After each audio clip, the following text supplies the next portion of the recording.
नमस्ते, शुभ संध्या। संस्कृत भारत पाठशाला, मैं देवेंद्र कुमार सिंह, संस्कृत प्रवक्ता, सरदार पटेल इंटर कॉलेज, चिरगांव, झांसी। कल हम लोग अध्ययन किए थे कालिदास विरचितम रघुवंश महाकाव्यम के द्वितीय सर्ग के सारांश की चर्चा किए थे। जो विद्यार्थी कक्षा 11 में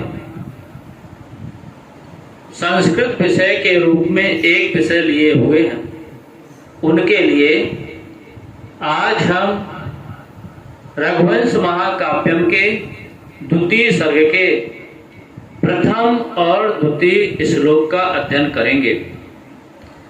जैसा कि परीक्षा में पूछता है, एक श्लोक देगा और उसमें पूछेगा इस श्लोक की संदर्भ सहित व्याख्या कीजिए। तो हमको सबसे पहले यह जानना होगा कि यह श्लोक किस ग्रंथ से लिया गया है और इसके लेखक कौन है, रचयिता कौन है। यही हिंदी में लिखना होता है, संस्कृत में भी यही प्रक्रिया होती है। तो सबसे पहले हमें यह जानना होगा कि यह श्लोक किस ग्रंथ का है और इसके रचयिता कौन है। इसके लिए हमें निरंतर श्लोकों का अध्ययन करना पड़ेगा, वाचन करना पड़ेगा। तो आज हम लोग रघुवंश महाकाव्यम के प्रथम और द्वितीय श्लोक का अध्ययन करते हैं। जैसा कि कल बताया गया था, रघुवंश महाकाव्यम के रचयिता कौन है, तो महाकवि कालिदास। यह भी कल हम लोग पढ़े थे। राजा दिलीप के कोई संतान नहीं थी। राजा दिलीप गुरु वशिष्ठ के पास गए अपनी पत्नी सुदक्षिणा के साथ में। गुरु वशिष्ठ जी से कहा, गुरु वशिष्ठ ने कहा, राजन, जाने अनजाने में आपसे गाय की कोई भूल हो गई है। आपने कामधेनु का तिरस्कार कर दिया था। इस वजह से कामधेनु की पुत्री नंदिनी मेरे आश्रम में है, मेरे पास में है। यदि आप नंदिनी गाय की सेवा करके उसे प्रसन्न कर लें तो हो सकता है आपको पुत्र की प्राप्ति हो जाए। राजा दिलीप ने गाय की 21 दिन सेवा की। 22वें दिन गाय ने परीक्षा ली। यह हम पढ़ चुके हैं। अब आइए श्लोक का अध्ययन करते हैं। प्रथम श्लोक है जो उपजात छंद में लिखा गया है। कुछ छंद होते हैं जैसे हिंदी में होते हैं दोहा, सोरठा, चौपाई, बरवै, कुंडलिया। संस्कृत में भी छंद होते हैं वंशस्थ, मंदाक्रांता, इंद्रवज्रा, उपेंद्र वज्रा, शिखरणी, उपजाति।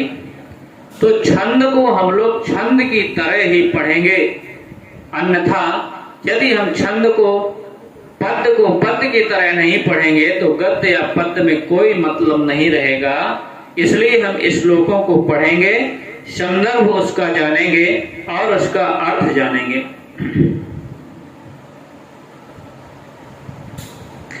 अथ प्रजानामधिपः प्रभाते जाया प्रतिग्राहित गंधमाल्या वनाय पीता प्रतिबद्ध वत्सां यशोधनो धेनुरिषे मुमोच।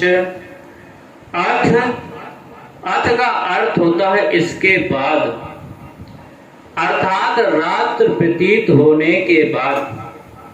राजा दिलीप और रानी सुदक्षिणा गुरु वशिष्ठ के आश्रम में आए।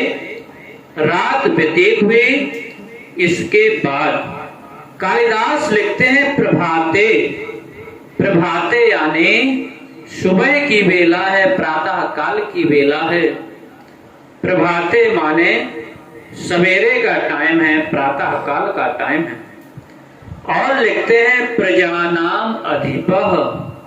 प्रजानाम माने प्रजाओं के, अधिपः माने स्वामी। प्रजाओं के स्वामी कौन है? राजा दिलीप। नीचे की चौथी लाइन में दिया है यशोधनो। यशोधना कौन है? यश ही है धन जिसका, अर्थात यशोधन कौन है? राजा दिलीप। तो प्रजानाम अधिपः का विशेषण है यशोधन। अन्वय करेंगे यशस्वी, इसके बाद यशस्वी राजा प्रजानाम अधिपः, प्रजाओं के स्वामी, प्रातः काल की वेला में। नीचे की लाइन में लिखा धेनुम। धेनुम माने गाय को, द्वितीय का एक वचन। और धेनु किसकी है? ऋषेः, ऋषि की गाय है, षष्ठी का एक वचन। मुमोच, लास्ट की लाइन में लिखा है मुमोच क्रियापद है, मुमोच छोड़ दिया। राजा दिलीप ने प्रातः काल ऋषि की गाय को छोड़ दिया। ऋषि से किसका बोध हो रहा है? गुरु वशिष्ठ का। गुरु वशिष्ठ की गाय को छोड़ दिया। किसके लिए छोड़ दिया? वनाय, वन के लिए, जंगल में चरने के लिए राजा दिलीप ने गुरु वशिष्ठ की गाय को छोड़ दिया। अब गाय का विशेषण है जाया प्रतिग्राहित गंध माल्याम। द्वितीय लाइन में लिखा जाया। जाया माने होता है पत्नी। तो पत्नी किसकी? राजा दिलीप की। राजा दिलीप की पत्नी कौन है? सुदक्षिणा। तो जाया से बोध हो रहा है रानी सुदक्षिणा का। सुदक्षिणा प्रतिग्राहित गंध माल्याम। माल्याम माने माला, गंध माने धूप बत्ती, अगरबत्ती, प्रतिग्राहित अर्थात रानी सुदक्षिणा ने नंदिनी को माला अर्पण किया और पूजा अगरबत्ती की, अगरबत्ती किया, दिखाया, पूजा किया, माला डाला, तो नंदिनी ने उसे प्रतिग्राहित कर लिया, उस माला को स्वीकार कर लिया। ऐसी गाय। और तीसरी लाइन में लिखा है पीत प्रतिबद्ध वत्साम। वत्साम माने बछड़ा, पीत माने पी लिया है, प्रतिबद्ध माने बांध दिया गया है, अर्थात बछड़े को छोड़ दिया। बछड़े ने गाय का दूध पी लिया, गाय का दूध पीने के बाद बछड़े को बांध दिया गया। ऐसी गाय। और रानी सुदक्षिणा के द्वारा माला और गंध, धूप बत्ती, अगरबत्ती अर्पण कर दिया और गाय ने स्वीकार कर लिया।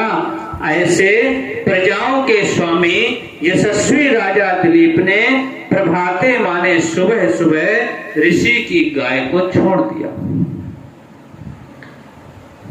तो परीक्षा में आएगा निम्नलिखित श्लोक की संदर्भ सहित व्याख्या कीजिए। तो संदर्भ हमें लिखना पड़ेगा। प्रस्तुत श्लोक हमारी पाठ्य पुस्तक रघुवंश महाकाव्यम के द्वितीय सर्ग से लिया गया है।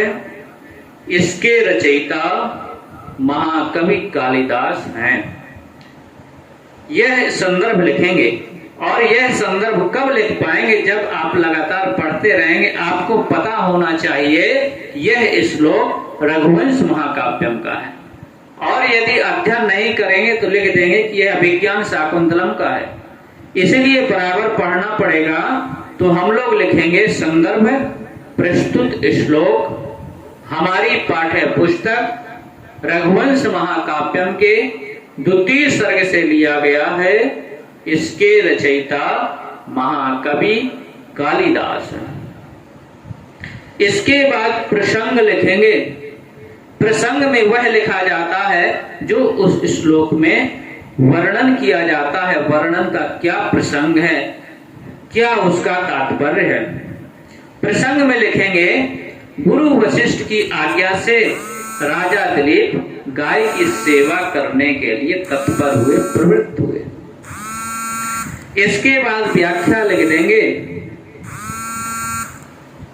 यशस्वी राजा दिलीप प्रातः काल की बेला में रानी सुदक्षिणा के द्वारा गंधमाला ग्रहण कर चुकी गाय और बछड़े ने दूध पी लिया, ऐसे गुरु वशिष्ठ की गाय को राजा दिलीप ने जंगल में चरने के लिए छोड़ दिया।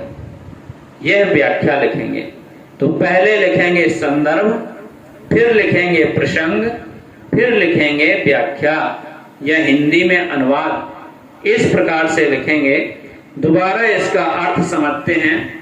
अर्थ माने इसके बाद, प्रजा नाम अधिपः माने प्रजाओं के स्वामी, प्रजा नाम अधिपः का विशेषण यशो धनः, यश ही है धन जिसका, अर्थात राजा दिलीप। प्रभाते माने प्रातः काल में, जाया प्रतिग्राहित गंध माल्याम, जाया यानी पत्नी के द्वारा, सुदक्षिणा के द्वारा माला और धूप स्वीकार कर चुकी है, प्रतिग्रहण कर चुकी है, ऐसी नंदिनी नामक गाय। वनाय माने जंगल के लिए, पीत प्रतिबद्ध वत्साम, बछड़ा जिस गाय का दूध पी चुका है, ऐसी गाय को ऋषि मुमोच, धेनु ऋषि मुमोच, ऐसी ऋषि की धेनु को राजा ने जंगल में चरने के लिए छोड़ दिया। यह इसका अर्थ है। परीक्षा में इतना ही पूछेगा, संदर्भ से व्याख्या कीजिए। तो हम लोग संदर्भ लिखेंगे, प्रसंग लिखेंगे, इसके बाद व्याख्या लिखेंगे। परीक्षा के अनुसार, परीक्षा के जैसे परीक्षा में पूछता है उसी प्रकार हम अध्ययन करेंगे। तो कुछ बहुविकल्पी प्रश्न बनेंगे। किसकी गाय है? गुरु वशिष्ठ की। किसने छोड़ दिया? राजा दिलीप ने जंगल में चरने के लिए छोड़ दिया। गाय का नाम क्या है? नंदिनी। जाया से किसका बोध हो रहा है? रानी सुदक्षिणा का। रानी सुदक्षिणा किसकी पत्नी है? राजा दिलीप की। किसने गाय की सेवा का व्रत लिया? राजा दिलीप ने। अब दूसरा श्लोक पढ़ेंगे। इस श्लोक में जैसे नंदिनी गाय को राजा दिलीप ने छोड़ दिया, तो नंदिनी के मार्ग का अनुसरण किया राजा दिलीप की पत्नी सुदक्षिणा ने। जिस मार्ग से नंदिनी नामक गाय जा रही है, उसके पीछे पीछे रानी भी चलती। रानी ने गाय का अनुसरण किया। महाकवि कालिदास लिख रहे हैं, तस्या खुरन्यास पवित्र पांशुम अपांशुलानां धुरि कीर्तनीया मार्गम मनुष्येश्वर धर्म पत्नी श्रुतेरिवार्थं स्मृतिरनुगच्छत्। तस्या, तस्या माने उसका, उसका किसका? नंदिनी का। खुरन्यास पवित्र पांशुम, खुर गाय के पैर को खुर कहा जाता है। खुर न्यास माने रखना, पवित्र पांशुम जहां नंदिनी ने जिस जिस जगह पर पैर रखा, उस नंदिनी के पैरों की धूल पवित्र हो गई है। अपांशुलानाम धुरि कीर्तनीया। अपांशुलानाम माने पतिव्रताओं में, धुरि माने अग्रगण्य, कीर्तनीया माने गिनी जाती हैं। रानी सुदक्षिणा पतिव्रताओं में अग्रगण्य गिनी जाती हैं। मार्गम मनुष्येश्वर धर्म पत्नी, और वह सुदक्षिणा कौन है? मनुष्य ईश्वर धर्म पत्नी। मनुष्यों का ईश्वर कौन है? राजा होता है। राजा कौन है? दिलीप है। तो दिलीप की धर्म पत्नी है कौन? सुदक्षिणा। मार्गम अन्वगच्छत, मार्ग का अनुसरण किया। किसके मार्ग का अनुसरण किया? नंदिनी नामक गाय के मार्ग का अनुसरण किया। किसने? रानी सुदक्षिणा ने। कालिदास लिख रहे हैं खुरन्यास पवित्र पांशुम, जहां नंदिनी नामक गाय खुर रखती है, खुर के रखने से धूल पवित्र हो गई है, तो उसी खुरों के ऊपर रानी सुदक्षिणा ने पैर रखा, यानी उसी गाय का अनुसरण किया। जैसे आगे सूक्ति बन गई। कालिदास लिखते हैं श्रुते रिवार्थम स्मृति रन्नु गच्छत। जिस प्रकार से श्रुति माने होता है वेद, श्रुति नाम वेदों का है, क्योंकि ऐसा माना जाता है कि पहले लोग श्रवण विधि से पढ़ते थे और सुनकर के पूरे वेद कंठस्थ कर लेते थे, याद कर लेते थे, इसीलिए वेदों का एक नाम श्रुति पड़ा। श्रुति इव अर्थम, इव माने समान, उपमा अलंकार। आप सब जानते हैं कालिदास उपमा के लिए बहुत प्रसिद्ध हैं। कालिदास उपमा में ही अपना काव्य लिखते हैं। श्रुते रिवार्थम स्मृति रन्नु गच्छत। इस प्रकार से रानी सुदक्षिणा ने नंदिनी के मार्ग का अनुसरण किया, जिस प्रकार से स्मृतियां, स्मृति माने स्मृतियां, याज्ञवल्क्य स्मृति, मनु स्मृति आदि आदि स्मृतियां, जिस प्रकार से स्मृतियां वेद के अर्थ का अनुसरण करती हैं, उसी प्रकार से रानी सुदक्षिणा ने नंदिनी के मार्ग का अनुसरण किया। परीक्षा में पूछेगा, 7 नंबर का आता है, पूछेगा निम्नलिखित श्लोक की संदर्भ सहित व्याख्या कीजिए। सबसे पहले हमें लिखना पड़ेगा संदर्भ। संदर्भ कैसे लिखेंगे? प्रस्तुत श्लोक हमारी पाठ्य पुस्तक रघुवंश महाकाव्यम के द्वितीय सर्ग से लिया गया है। इसके रचयिता महाकवि कालिदास हैं। फिर से सुन लीजिए। संदर्भ प्रस्तुत श्लोक हमारी पाठ्य पुस्तक रघुवंश महाकाव्यम के द्वितीय सर्ग से लिया गया है। इसके रचयिता महाकवि कालिदास। रटना नहीं, अपने शब्दों में लिखना है कि यह रघुवंश महाकाव्यम ग्रंथ से लिया गया है और इसके रचयिता महाकवि कालिदास। प्रसंग लिखेंगे कि इसमें नंदिनी के मार्ग का अनुसरण रानी सुदक्षिणा ने किया। इस श्लोक में नंदिनी के मार्ग का अनुसरण किसने किया? रानी सुदक्षिणा ने किया। हिंदी अनुवाद लिखेंगे, चाहे हिंदी अनुवाद बोले, चाहे व्याख्या बोले और चाहे अर्थ बोले। तो हिंदी अनुवाद लिखेंगे, नंदिनी नामक गाय के खुरों के रखने से पवित्र धूलि पतिव्रताओं में अग्रगण्य गिनी जाने वाली रानी सुदक्षिणा ने, जो राजा दिलीप की पत्नी है, नंदिनी के मार्ग का अनुसरण इस प्रकार से किया जैसे स्मृतियां वेद का अनुसरण करती हैं। इस प्रकार से हम व्याख्या लिखेंगे।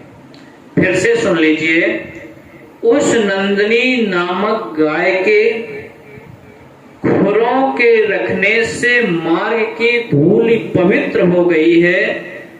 उस मार्ग की धूलि, उस पवित्र धूलि, उस मार्ग का अनुसरण पतिव्रताओं में अग्रगण्य रानी सुदक्षिणा ने उस मार्ग का अनुसरण किया, जिस प्रकार से स्मृतियां वेद का अनुसरण करती हैं। इस प्रकार से हम व्याख्या लिखेंगे। तो आज हमने 2 श्लोक पढ़े, प्रथम और द्वितीय श्लोक। परीक्षा में और कुछ नहीं पूछेगा, केवल संदर्भ सहित व्याख्या पूछेगा। पहले हम संदर्भ लिखेंगे और संदर्भ कब लिखेंगे? जब यह जानते रहेंगे यह श्लोक रघुवंश महाकाव्यम का ही है। अन्यथा यदि नहीं पढ़ेंगे, जानेंगे नहीं, तो लिख देंगे यह अभिज्ञान शाकुंतलम का है। तो गलत हो जाएगा। इसलिए हम बार बार इनको पढ़ते रहेंगे और समझते रहेंगे। तो आज हम यहीं तक इसका अध्ययन करते हैं। इसके बाद तृतीय और चतुर्थ श्लोक का अध्ययन हम कल करेंगे।